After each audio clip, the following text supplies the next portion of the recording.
নমস্কার বন্ধুরা, আমাদের চ্যানেলে স্বাগতম। ডিএ নিয়ে একটি গুরুত্বপূর্ণ আপডেট। তো বন্ধুরা, ডিএ নিয়ে এই মুহূর্তে গুরুত্বপূর্ণ আপডেটটি হচ্ছে কেন্দ্রের সমান একই পে কমিশন হতে পারে বাংলায়।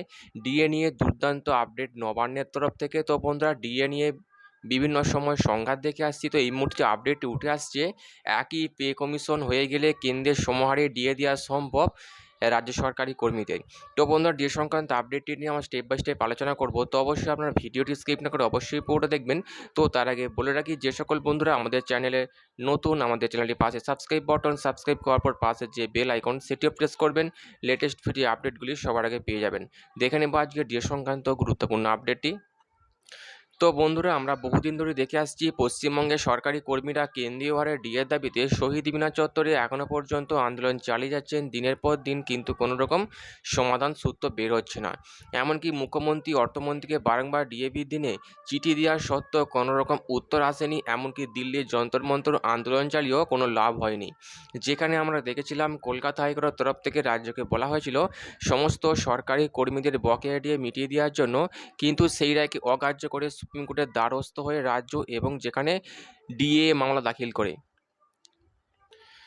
এবং সেখানে যুক্তি খাড়া করে হাইকোর্টের রায় মেনে ডিএ দিতে গেলে রাজ্যের কোষাগারে টান পড়বে, যার ফলে পশ্চিমবঙ্গে চলা বিভিন্ন জনকল্যাণমুখী প্রকল্পগুলো ব্যাহত হবে, এমনটাই যুক্তি খাড়া করে দেখানো হয়েছিল। এবং যার পরিপ্রেক্ষিতে ডিএ মামলা দাখিল হয়, যে মামলা এখনও পর্যন্ত সুপ্রিম কোর্টের বিচারাধীন এবং সেই মামলা দিনের পর দিন পিছিয়ে যাচ্ছে, কোনো শুনানি সম্পন্ন হচ্ছে না।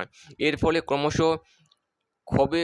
ক্ষোভ বহিঃপ্রকাশ করছেন সরকারি কর্মীরা এবং তাদের দাবি, পশ্চিমবঙ্গ ছাড়া বাকি রাজ্যগুলো যেখানে কেন্দ্রীয় সরকারকে অনুসরণ করে ডিএ পাচ্ছে, সেখানে পশ্চিমবঙ্গে একমাত্র এই মুহূর্তে ষষ্ঠ বেতন কমিশনের আওতায় 14% হারে মহার্ঘ ভাতা দেওয়া হচ্ছে, যে বঞ্চনা কোনোভাবেই মেনে নেওয়া সম্ভব নয়। এবং সরকারি কর্মীদের দাবি কেন্দ্রীয় সমহারে পে কমিশন চালু করতে হবে, যেখানে কেন্দ্রীয় সমহারে পে কমিশন চালু হলে কেন্দ্রের সমানভাবে ডিএ পাওয়াটা সম্ভব, এমনটাই মনে করছেন সরকারি কর্মীরা। এবং যার জেরে তীব্র ক্ষোভ প্রকাশ করছেন এবং বিরাট বড় আন্দোলন, এমনকি নবান্ন ঘেরাও করবেন, এমনটাই হুঁশিয়ারি দিয়েছেন।